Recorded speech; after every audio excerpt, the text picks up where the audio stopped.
Hey, fellas, your commissioner here, coming at you for a little week 4, right? Is it week 4 already? Week 4 of NFL action. Start off as we always do, a little bit of a somber note. You know, of course, the Hogs blew it. They had one shot and you blew it against the Aggies of Texas A&M. Get off to a hot start, 14-0 lead. Looks like we might finally blow them out for the first time ever, and not so fast, my friend. As we are driving down the field, first and goal with the 4. KJ takes a little QB power, and from the 4-yard line, like he's fucking Inspector Gadget, tries to reach the ball out across the goal line. On first and goal. You know, up 14-0. You know, that's shit you do, Superman shit you do whenever you're down, last play of the game, do whatever it takes to get in. You don't call that if it's the last play of the game. You don't really call that any time, really, in my opinion. But you know, of course, we fumble, they run it back for 6, and then there swings the momentum, puts our kicker in a position he never should have been in to have to try to kick the game-winning field goal or the go-ahead field goal. They still could have had time to get into field goal range to score and answer our kick. Oh, well. You know, that's just the way the cookie crumbles against A&M. They just beat us. They always beat us. So, outside of last year, that was fun. That was cool. So, anyways, yeah, I don't know if you can see my eye there. It's pretty red. I've not, I'm not on the stuff, okay? I'm not on the Michael Secret stuff, okay? It's just allergy season hitting me in full force like a Mack truck.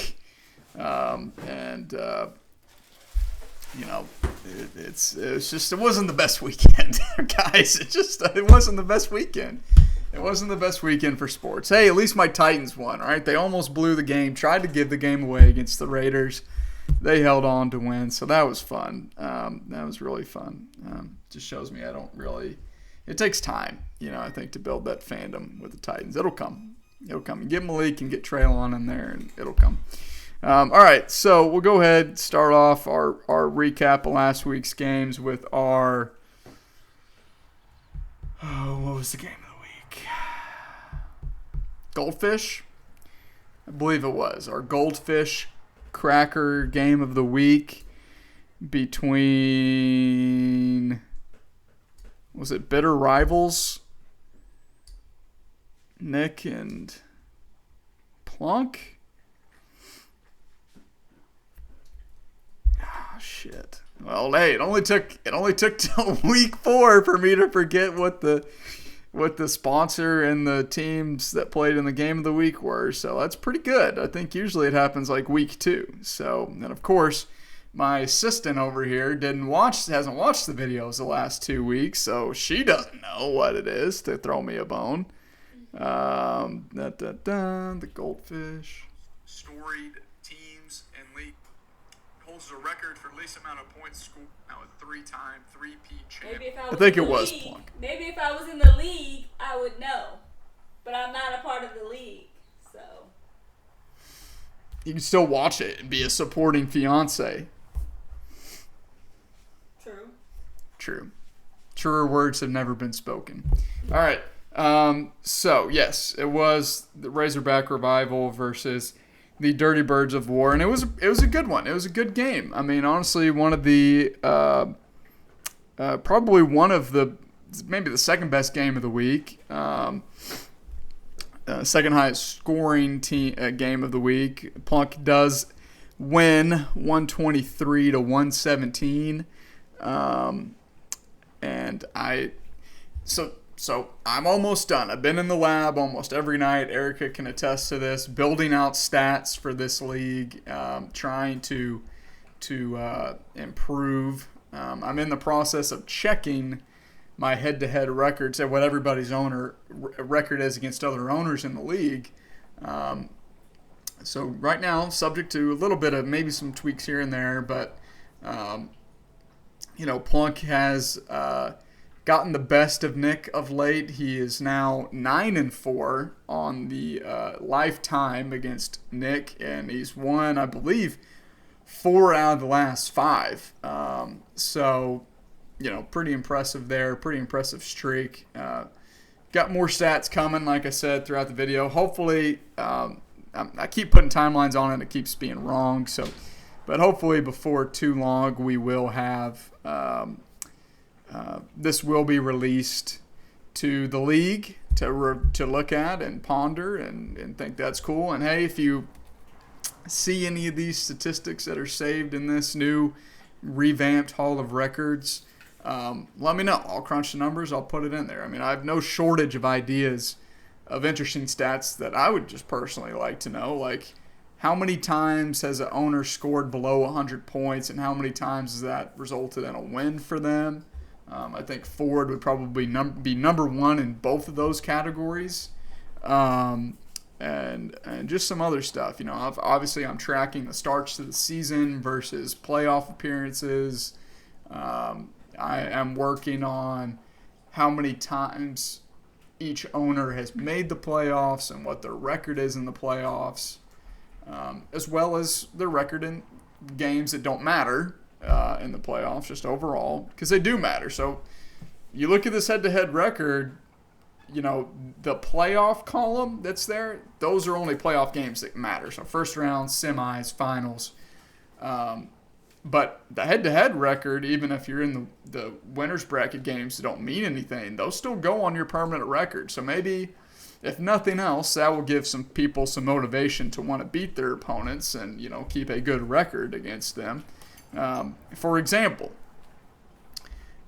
this is by far the biggest disparity of one team versus another in the league. It's not even close. Craig Salvatore has beaten Duncan Bolch 13 times in a row. 13 times in a row, Craig has beaten Duncan. He is 14-1 lifetime against Duncan. He basically plays him twice a year, every year, guaranteed 2 wins on Craig's schedule, because the second time, I believe, the second or the third time that they played, Duncan won, and he hasn't won since. That was all the way back in like 2017, 2018. I mean, that is just this was the first one that I went to go check, because I was like, surely that's a mistake. Surely I am missing something somewhere. I'm having dyslexia, but it's right. 14-1, 13 in a row, including the win back in week 2. So, mind-blowing stuff. I mean, like I said, this is just the kind of, it's the kind of stuff you don't get from other commissioners from other leagues, right? Only from this guy. Only this guy cares enough and is sick enough in the head. Doesn't have, I don't have anything else to do, so why not do this? So, I don't have a lot. I don't have a social life because Eric is studying for a PE exam, so this is what I do for fun, to entertain myself. So, but anyway, yeah, Plunk did win 123-117. Drops Nick to 1-2. He's the only 1-2 team in the league. Plunk is now 2-1, along with literally over half of the league. 7 teams, I believe, are 2-1. Probably the most of any season we've ever had. We've also had 3 0-3 teams. That is the most we've ever had in a single season.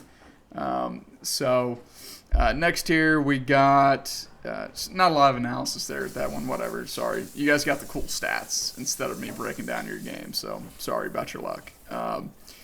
Next here we got the highest scoring matchup of the week. Discount Double Check versus Cooter Gain. Couple of old rivals. Rip wins this one 146-132.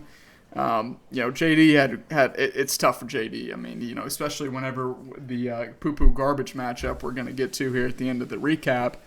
132, that gets you a win 9.5 times out of 10 in this league. And unfortunately for JD, he played the one team that could have. Well, I'm sorry, there was one other team who scored. So there's only 2 teams this week who could have beat him, and he happens to play one of them. Great game from Burrow. Really didn't get much from Najee and JT, and still was able to put up 132. Hollywood Brown had a monster game. And really just everybody was solid. Everybody put up good, respectable numbers, and then you had a big game from Hollywood, and that's really what got him to 132. I mean, it's just that easy. It looks so easy. Like, looking at this, it doesn't, like, nobody had just a stupid game outside of Hollywood, 14 for 140. And Joe, of course, had a great game, but it's just so easy, to get to 132. It's like, how does this not happen all the time? And then Rip, juggernaut. He's the number 1 team in the power rankings, and for the second season in a row, probably is going to be the 1 seed and probably be the odds-on favorite to win the whole thing. Jalen Hurts is just an absolute.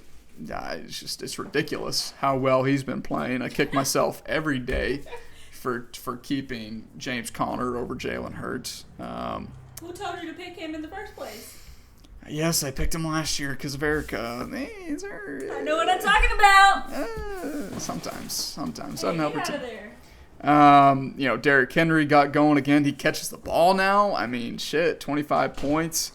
Kupp really didn't do anything and still got 16 points. And Devontae Smith just absolutely, that's kind of JD's demise, had his best game of the year, almost 31 points. So, that was always the biggest question mark for Rip's team, is if he could figure out that flex and get consistent production from that flex spot, he'd be dangerous. And you look at his bench, 24 from Singletary. Dobbs looks like he's coming on. We got McKissick is solid. Rip's team is a force to be reckoned with. It's going to take some injuries, I think, and some bad luck to derail this train. So, great start for Rip. Next, we got Swamp Donkeys versus If You Lose to Me, You Really Suck. Savoy with his first rebrand of the year. Who could have guessed that? If you had week 4, I guess he kind of changed it in week 3, week 4, and you're in your family betting pool on when Savoy was going to change his name, you're a winner. Cash that ticket. Honestly, Savoy's team has been one of the most consistent teams the entire year. He's put up point totals of, let me make sure I get this right, of 110,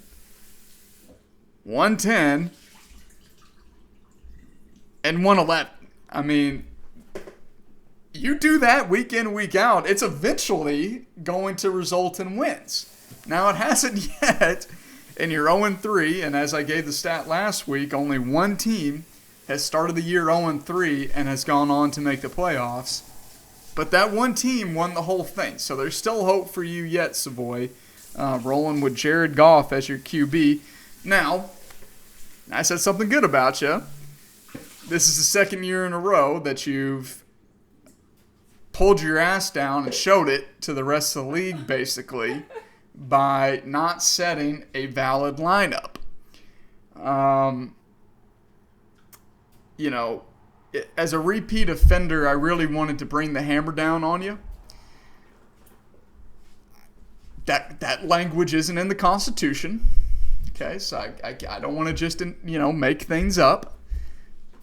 The language in the Constitution says if the player has been ruled out for the majority of the week and that player is still in your lineup, then it's a penalty. Okay, well, Keenan wasn't out until 90 minutes before game time, so we can't cut him. But it is still a violation of the active ownership clause, so boom, there you go. Your lineup's locked, and honestly, it's probably your best lineup. Outside of maybe swapping Dobbins for Jamal Williams. Herbert for Goff, of course, but because despite how bad Herbert was, he still put up 16 points. So, this has given me serious thought and consideration to adding language in to the anti-tanking provision, the clause. Maybe make a sub clause called the Savoy clause, and make it to where if 2 strikes, you do drop the player. I don't care if they were out or not for the majority of the week. You cut them.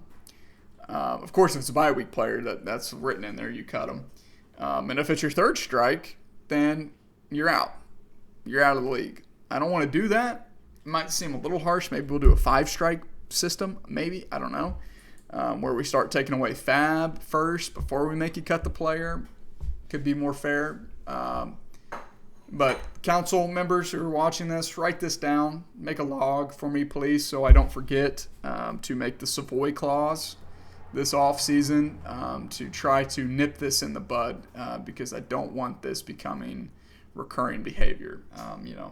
Twice is a what is it? Like twice is a pattern, 3 times is a habit, something like that. I might have just made that up, but it sounded pretty damn good. So, and not to be overshadowed by Savoy's negligence and ineptitude at fantasy. Great game from Blaine, 144.5 points. Josh Allen, absolutely monster game, 30 points. Damien Pierce is coming on. Gets enough production from ETN, despite him being a little underwhelming. He plugs Gage in as a, what the hell, because he has no other options as a 3rd wide receiver, and it pays off for him. Don't know if that he's going to be able to repeat that production going forward. I think he still has a lot of question marks to figure out at that 3rd wide receiver, but, he does have McKenzie, who got 20 points on his bench. He looks pretty solid. And he has Hopkins coming back probably, in what was it, like 3-4 weeks, something like that. So, for Blaine to be sitting there at 2-1, he's certainly not in panic mode. He can ride it out. So, Saquon, what a steal. I mean, probably the best pick of the 1st round because most of those 1st-round running backs have not looked very good so far this season. So, Saquon's definitely been the best of the bunch, in my opinion. Blaine's 2-1. Savoy falls to 0-3. Battle of Shade Dynasty versus the Cataclysmic Catches. Pretty terrible game from Wilson here. Only puts up 80 points to Shade's paltry 107. He touted out Carson Wentz against a stout Philadelphia Eagles defense. That was a mistake. Only 9 points from him. Aaron Jones had a bad week again. Really, Amari carried him. Amari, Kelsey, and DK kind of carried his team this week. For Wilson, it wasn't great. Had a good game from Chubb, but, Miles Sanders, nothing. Cooks has kind of gone into a shell. Montgomery got hurt, of course, early. But, brighter days are ahead for Wilson. I mean, he should have Mike Evans, Dalton Schultz, Michael Gallup all back next week. And provide him a little bit of reinforcement. So, while Wilson isn't no longer in the ranks of the undefeated, I still think that there is hope for him to make his first playoff appearance in league history. And Shades, not great point totals he's been putting up, but hey, he's 2-1, so he's won 2 in a row, and I think he's certainly a fringe playoff team, of force. Not to be overlooked, we'll say. Not to be overlooked. So I'm conflicted here because, the garbage team of the week, I'll do you last. The garbage matchup of the week, and I'm kicking myself for not giving y'all a free bet. Not that any of y'all would have made it because you don't listen to me. But, as I was looking at this game, I was thinking the whole time last week as I was looking at Craig's and I's matchup, I was like, this game's going to go under because I know I'm not going to score 120 some odd points this week. And I know Craig's not going to hit 100 points this week. So that was something I was like, this just seems like the most obvious trap letdown game in league history maybe. And sure enough, I fell for the rat poison. I fell for the trap, the honeypot. And Craig got my ass, not by any means of his own team. I don't want to give his team any credit. It's more so the literal physical shit that my team put out on the virtual field this week. 10 points from Russell Wilson, terrible. I've also rebranded slightly. I did cut out the Let's Ride from my team name. It is now just Curse of the 101.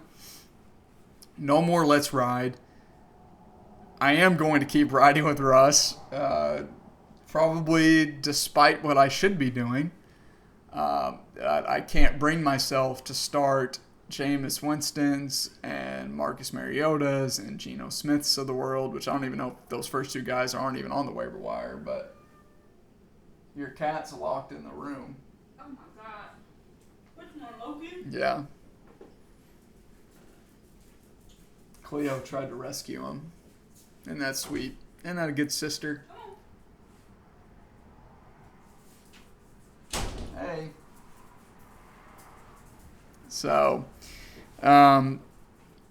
anyways, yeah, I mean, Freiermuth barely got to 6 points. I mean, it took the final drive of the game for him to get his first catch. Gabe Davis has a touchdown, corner to the end zone, drops it. That wins the game for me right there if he catches that. Michael Thomas got hurt, had to leave the game in the fourth quarter. Swift got hurt now. Again, surprise, surprise, hurt his shoulder. Meanwhile, I'm looking at Cordero Patterson and Khalil Herbert combined for 35 points on my bench. Not that you're ever going to start those guys, but yeah, I mean, not a great game, but we'll bounce back. It was fine. I felt this coming. I felt this coming. I wasn't surprised. It was disappointing. It seemed like for the first half, cruising easy street. I mean, I'm up 40 points going into Monday night. Or no, I'm up 30 points going into Monday night. I'm looking at Zeke's and CD's lines, their first two games. And I'm just thinking, like, they're due. Right, they're due, and they were. They both scored touchdowns, and that's what he needed. That's what Craig needed to be able to beat me. CD dropped that easy touchdown, looked like, or at least long play in the first half, and went on that drive in the fourth quarter to just kill me. And it makes me sick to my stomach that I wasn't able to keep somebody who scored under 100 points from winning. I hate being on the other side of that, not because I lost, because if I didn't score above 100 points, I don't deserve to win. But I hate giving other people the satisfaction of scoring sub-100 and winning. I think it's every owner's right and every owner's duty to keep that from happening. And we've had plenty of them throughout the years. As I've been going through the archives, we've had games 85 to 76, teams winning, 79 to like 60 something. I mean, there's been some just truly garbage games. But hey, credit to Craig. He's 2-1 without scoring over 100 points. Don't know that that's ever been done in league history, but life will find a way, as they say. And then that brings us to our dog shit. Throw up all over themselves, stumble down the street, shirtless, get in a fight with the cops, forget your mode of how your mode of transportation operates. Just leave that laying on a bar for anybody to take. And Duncan Bulch, kickers' lives matter, and I tell you right, after that A&M game, kickers sure don't matter one damn bit to me. So 65 points from Duncan, the low water mark of any team on the season, and I was right. I was right. I retroactively taking back what I said in the week 1 preview in the draft recap about Duncan's team being just absolute horseshit because, whatever, he puts up good competition against me. That's probably going to be the most points he scores all year because it's been nothing but a sharp decline week over week for Duncan's teams. He went from 127 week 1 to 90 points in week 2 to 65 points in week 3. And it's just fucking pathetic what it is, Duncan. It is. Because you're now 0-3. You're going to be the bottom of the power rankings in my rankings. I'll tell you that right now. Savoy's team might not be the best talent-wise. Might be the least talented team on there. But at least his team is putting up 110 points every week. He's going to luck into wins from that. Shit, he might even get back to 500. Probably won't. But, I mean, you got Kirk Cousins is your high point. There's only two players, were in double digits. Kirk Cousins and Josh Jacobs. That was it. And you look at his bench, he had Tyler Boyd score 20 points, but Rodgers doesn't count. He's a quarterback. But 9 points from Kareem Hunt, 7 points from Mixon, 4 points from Justin Jefferson. Boy, has he fallen off ever since week 1. If wide receivers, Alpha 1 wide receivers aren't playing me, I guess they don't do shit. Treylon Burks, nothing. Logan Thomas, nothing.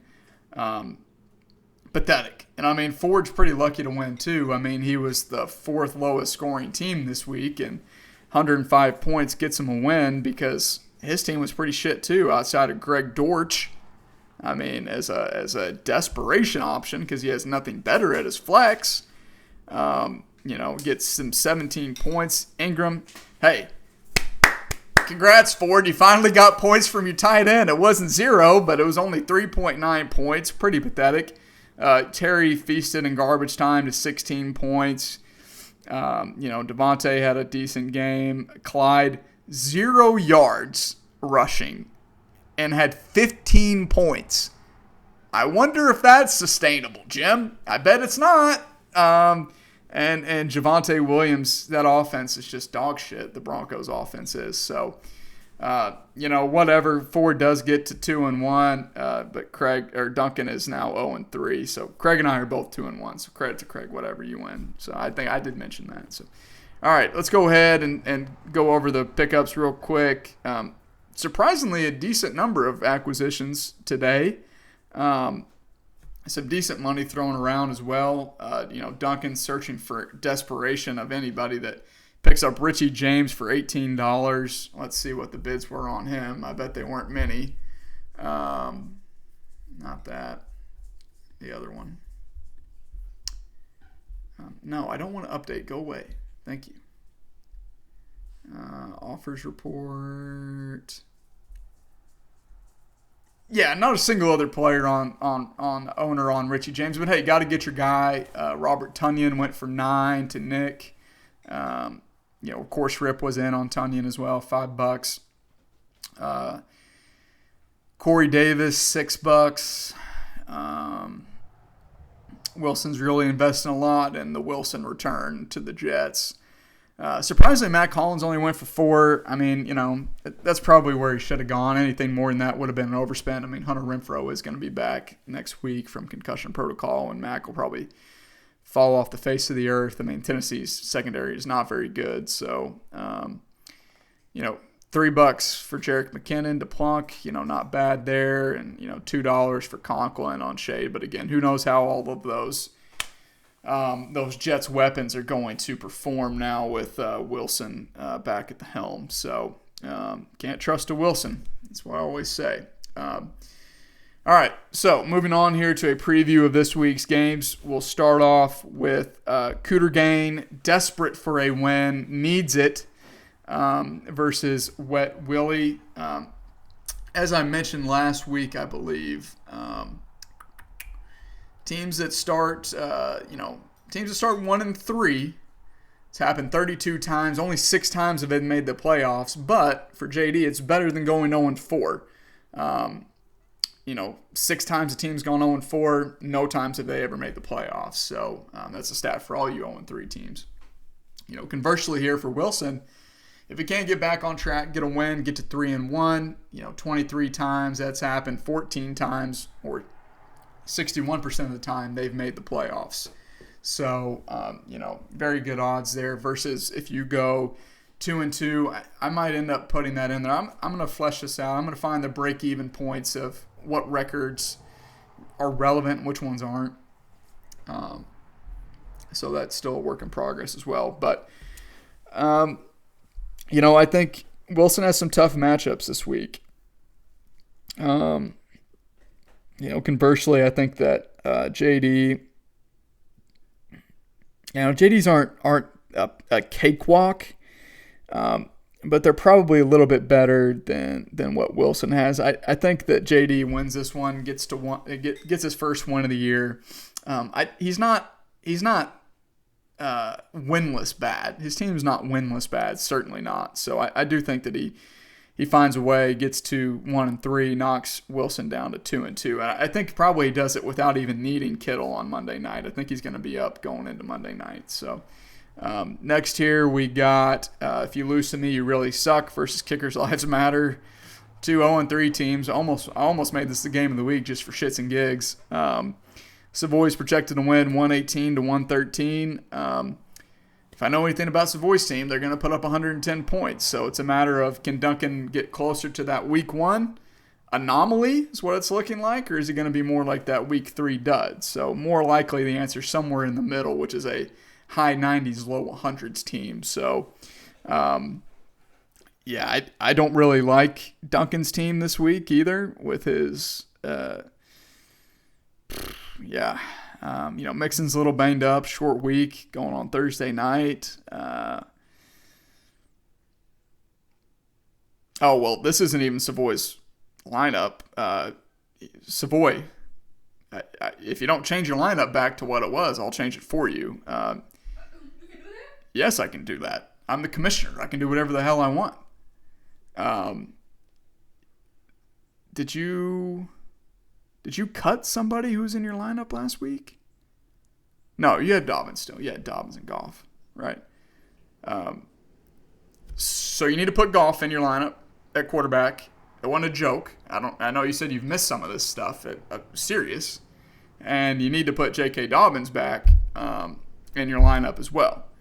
I tell you what, if you don't do it, I'm not going to force those players in your lineup. I'm just going to give you a loss on this game, regardless. So you have a shot of winning with Goff and Dobbins. You keep your lineup as it is, you don't have a shot of winning because I'm going to give Duncan his first win and drop you to 0-4. So that's that. No more to be said. Duncan's going to win either way because I don't like the way that Savoy's disrespecting this league. And it's honestly, it's an insult to all of you owners. I'm not mad. You can do that to me. I'm the commissioner. I'm used to it. I'm used to all the hate and all the blame and the bad talk. But it's not right to do that to these 10 other guys. Okay? And I got on your ass last year about it. And I'm getting on your ass again this year about it. And I'm sick of it. All right? And you told me during the draft, if you go win horse ass again this year, that you're out of the league. I don't want to ever hear that talk from anybody in this league. Okay? If you win horse ass, be the first back-to-back horse ass, you'll be the best horse ass again, and you'll be in the league again the next year, and you'll always be in the league. That's what I want, Savoy. But you keep doing these things, and that tells me that you don't want to be here. So, I don't know. It's figured out. You got your hotel open. Congratulations. I'm very proud of your success, and I'm very happy for you. But the fantasy arena, as I always say, is a different ballgame. All right? It's a different world. So, all right. Next, we got Eric is telling me to chill. So at least you have Eric in your corner because you damn sure don't have me right now. So, and it hurts me because I want to be in your corner, Savoy. I want to be. But you make it hard. All right. Kickers Lives Matter versus doesn't contribute. Craig's playing some blind games. Plunk's projected to win 124 to 80. I'm not even Plunk. We're going with Plunk. Whatever the line is, it's not big enough. Plunk. Put Craig in his place, please, for me. Thank you. Next here, we got, this one could have been game of the week too. Maybe if Nick had won his game, he would have been. But 121 to 120. Nick's is projected to beat Ford here. Should be a very good matchup. These are two teams that have been in the league the longest outside of myself. I mean, two teams that I think outside of Nick and myself have played the most games against each other I will have that as well, that stat handy down the road. I think that Nick's team is better than 1-2, as I've said. I think he's put up some solid. He's got a very solid team. Just got to get that quarterback figured out. I don't know if Carr's the answer. Denver does have a very good defense. I think that they will frustrate Carr. Dalvin, separated shoulder, who knows? That is the game across the pond. We got our first game in London town, this week. So if you got a Viking or a Saint, make sure you set them in your lineup. 8:30 a.m. sharp is when the game's kicking off. So have your little swat of tea and some banners and mash, as they say, and tune in for some morning football. Spot on British accent. Thank you. I know I should have been an actor. I know. Whatever. We're going to go with Nick. Why not? Penultimate matchup of the week. We got Discount Double Check versus the Swamp Donkeys. If this line was a little closer, again, there's a lot of potential. Almost close game of the weeks. But Blaine is projected to lose 122 to 139. Until somebody proves to me that they can beat Rip, I'm going to keep picking Rip. I don't know that he covers, but I do think that he handles Blaine. So unfortunately, I think Blaine falls to 2-2. All right, so that brings us to our game of the week.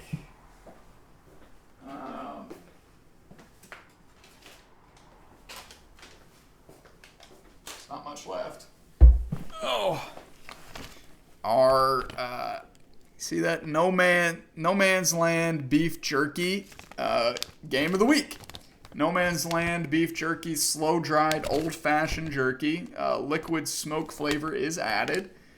This is the black pepper flavored, 16 grams of protein per serving. So get you nice and big. Made in the US of A. I believe this is made in Oklahoma. The Native Americans used to make this. It's probably an old Osage recipe, passed down through many generations. I don't want to assume, I don't want. Osage was just the first one that came to mind. It could very well be many of the other ones, but it's from buffaloes, coyotes, Native Americans, and outlaws all roamed this forsaken land, the no man's land. Trying meat for a food source became a necessity of life. In 1997, the Smith family, I feel like that wasn't a necessity well before 1997. Anyway, whatever. It's good. It's good beef jerky. Shout out to Duncan for putting me onto this. Never had beef jerky before, but this stuff's pretty good. So, No Man's Land beef jerky, the official beef jerky of the Bring That Wood Fantasy Football League. Cheers.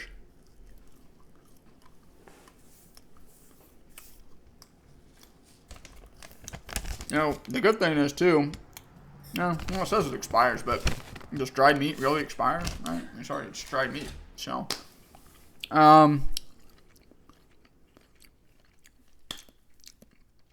right. So, wash it down with another sponsor, Powerade Zero. Ooh, the double sponsor game of the week, huh? Never been done. They said it could never be done. Guess what? Your commissioner just proved them wrong. I just did it. Pay me. Somebody, pay me. All right, that's Shade Dynasty versus Curse of the 101. I told Shade that he had to earn it. He got himself to 2-1 after losing his first game and pissing all over himself in week one, and here he is.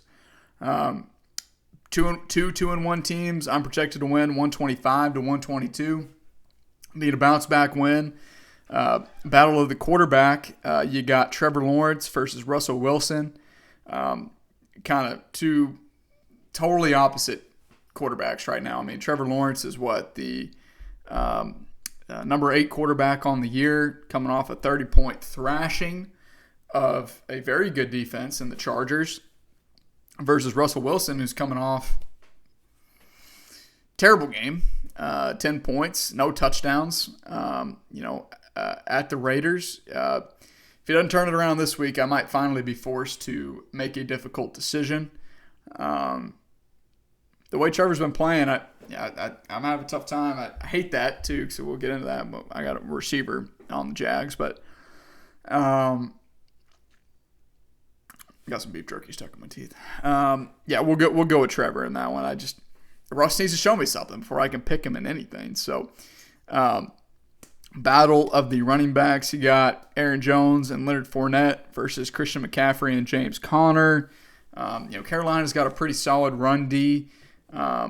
Conversely, Arizona is terrible all around in defense. But he does have Baker Mayfield, the worst quarterback in the league, and what's up, Loki? And Ben McAdoo, definitely the worst offensive coordinator in the league who doesn't know how to use his weapons. Despite all that, he's still, number 11 running back on the year. So I'm going to go with my guys in that one. I'll go with my guys to win the battle of the running backs. Receiver, you got DK Metcalf, Amari Cooper, Drake London versus Christian Kirk, Gabe Davis, Cortland Sutton.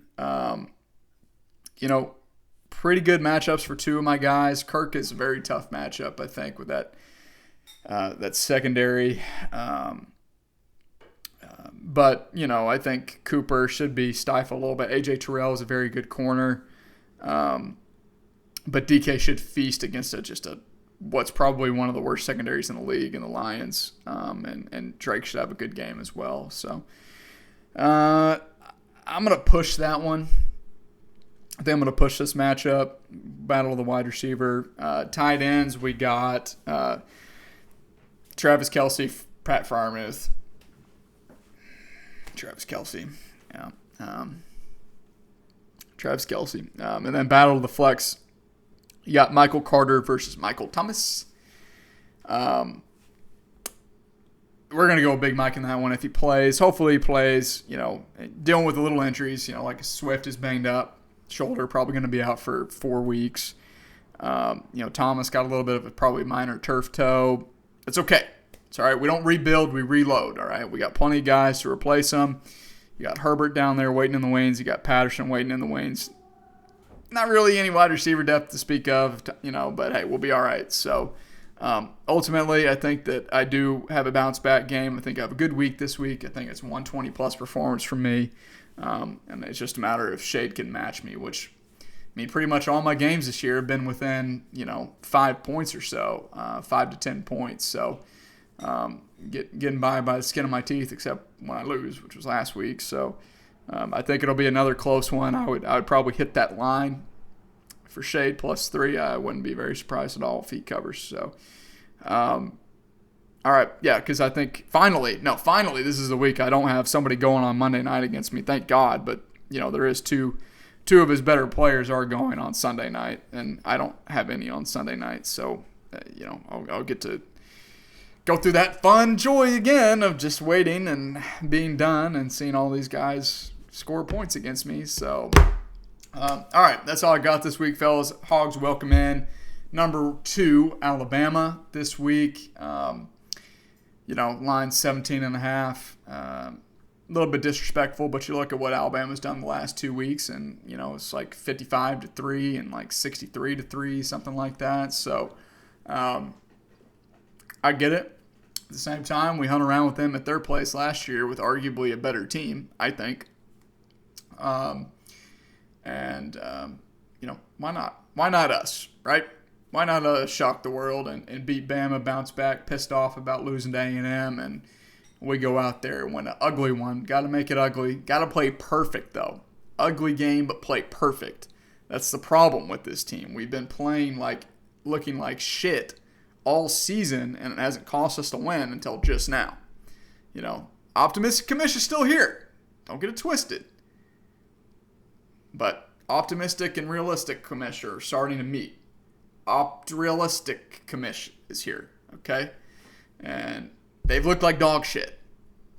They've almost beaten themselves in almost every game we played all year.